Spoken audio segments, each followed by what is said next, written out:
మీ అందరికీ తెలుసు, రాజకీయాలలో నెంబర్ ఉంటేనే నీతో ఎవరైనా మాట్లాడతారు.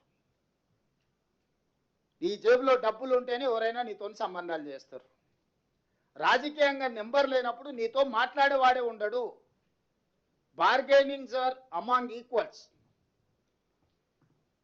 ఏ చర్చలైనా ఏ ఒప్పందాలైనా సరిసమానుల మధ్యలో జరుగుతాయి. బలహీనుడు బలవంతుడు మధ్యలో జరగవు. మానవత్వం, మంచితనం, అయ్యో పాపం, జాలి, దయ, కరుణ అనేది ఏముండయా సారు అని సీఎం రేవంత్ రెడ్డి సార్ను అడగాలనిపిస్తున్నదా ఈ మాటలు వింటుంటే? మీరు అడిగినా సార్ చెప్తాడో లేడో తెలియదు, కానీ రాజకీయాలలో కూడా గదే వర్తిస్తుందట. అరే, రాజకీయాలు చేసేదే పేదోళ్ళను ఆదుకుంటామని చెప్పి కదా, మీ బతుకులను మారుస్తామని మాట్లాడి కదా, మిమ్ములను లక్షాధికారులను చేస్తా అని కదా, మీకు ఇల్లు కట్టిస్తామని చెప్పే గద్దెనెక్తారు కదా. అంటే అవన్నీ అబద్ధాలా అని అడగకుండ్రి. రాజకీయం అంటే బిజినెస్ తిరగనే చూడాలనా అని మాట్లాడకుండ్రి. ఎందుకంటే సీఎం రేవంత్ రెడ్డి సార్ చెప్పింది రేపు దేశంలో జరగబోయే డీలిమిటేషన్ ముచ్చట గురించి.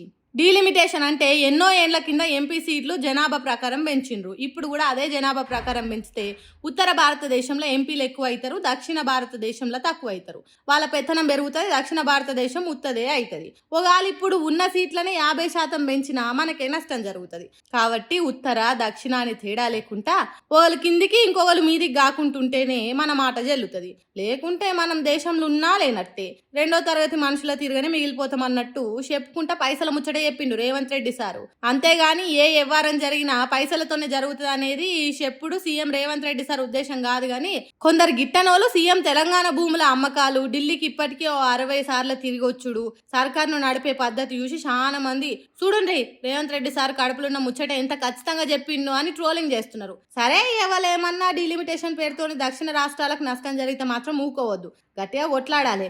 మోడీ సార్ దగ్గర మోకరిల్లొద్దు, అమిత్ షా దగ్గర హడలిపోవద్దు. సీఎం రేవంత్ రెడ్డి సార్ గట్టిగా కొట్లాడాలి అని కోరుకుంటారు దక్షిణ భారతదేశ పబ్లిక్. చూడాలి ఏమవుతుందో.